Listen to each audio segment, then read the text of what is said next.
We're a bit behind the 8 ball on this one, but Cerrado Gold recently released their fourth quarter financial results, and although they're a smaller producer relative to some of their peers in the industry, their Q4 results came out in the middle of the Q1 rush. So we're actually not that far behind after all.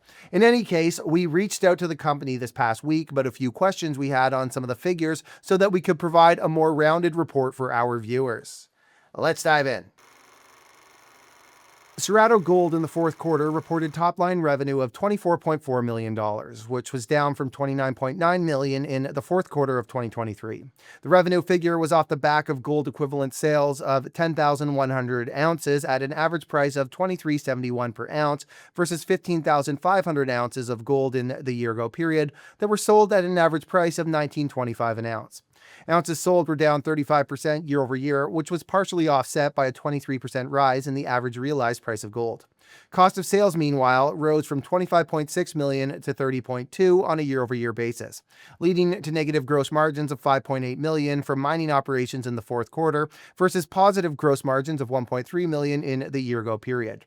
A large chunk of this cost is said to be from depreciation expenses.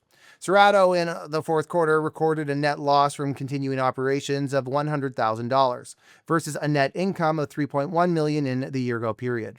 Adjusted EBITDA, meanwhile, totaled $4.5 million, a 90% increase over the $2.4 million recorded in the fourth quarter of 2023.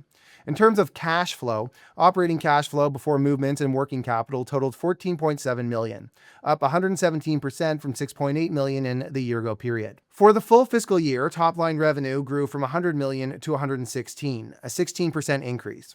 Revenue here follows gold equivalent sales of 52,000 ounces, which was down slightly from 54,000 ounces in 2023. However, the average realized price per ounce grew from $18.49 to $22.26 an ounce. Cost of sales, however, also increased, growing from $86.3 million to $106.2 million, leading to gross margins contracting from $13.8 million to $10 million on a year-over-year basis. For the full fiscal year, Cerrado recorded a net income of $500,000 from continuing operations, as compared to a net loss of $2.9 million in the prior year, while adjusted EBITDA grew from $17.7 million to $24.4 million, a 27% improvement. Operating cash flow before movements in working capital, meanwhile, improved from $13.8 million to $32.5 million. This performance led to Cerrado reducing their working capital deficiency from $67.4 million to $12.9 million as of the end of the fourth quarter, while cash and cash equivalents improved from $400,000 to $26 million on a year-over-year basis. On the working capital front, Cerrado says they expect to continue to see improvements through Q1 and Q2 in 2025, with a net positive working capital position expected to be achieved near the end of Q2 and at the latest early in Q3, with no new debt expected to be issued. Let's get into the production data. Cerrado in the fourth quarter produced 10,400 gold equivalent ounces, a decline from 15,700 ounces in the year-ago period. On a broken out basis, gold production dropped from 15,600 ounces to 9,900 ounces, while silver production ballooned from 11,000 ounces to 41,400 ounces. Production in Q4 is said to have been impacted by lower than planned feed grade to the carbon in leach plant during the quarter, with mining of the higher grade pits nearing completion. Heap leach operations, meanwhile, continued to improve, hitting record production levels. Heap leach operations continue to depend upon the crushing circuit, however, and we're told on this front that a secondary crusher was installed in April in support of this.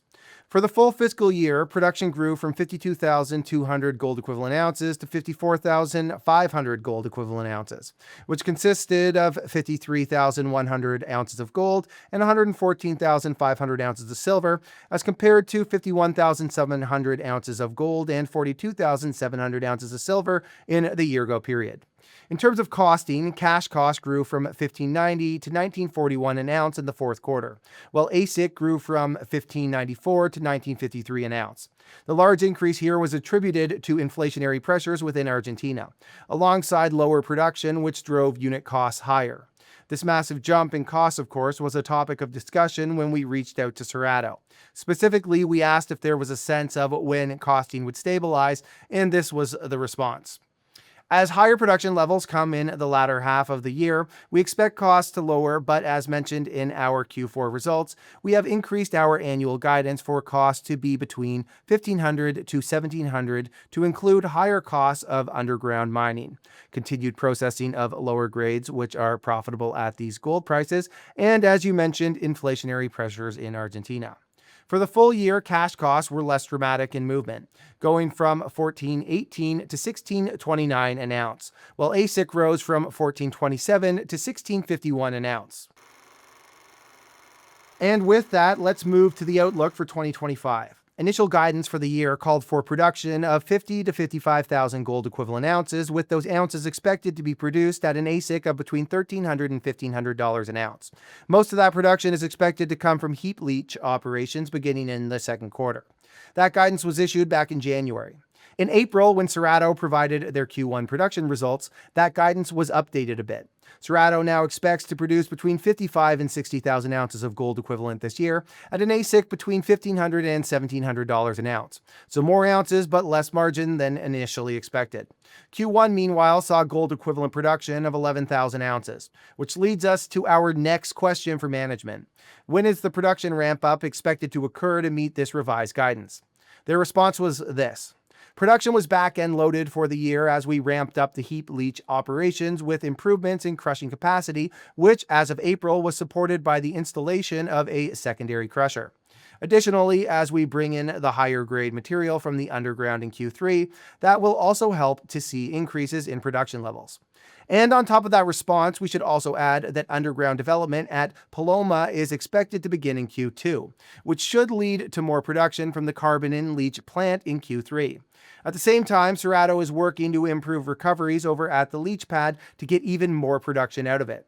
Cerrado has also said that the increased cash flow from more production is expected to be used to support more exploration to expand resources and mine life. All right, so let's wrap it up. Cerrado is a bit of a turnaround story here, but with things opening up in Argentina, the recent closing of their acquisition of Ascendant Resources, and their Lagoa Salgada VMS project in Portugal, and improving production levels, the company is on a good path.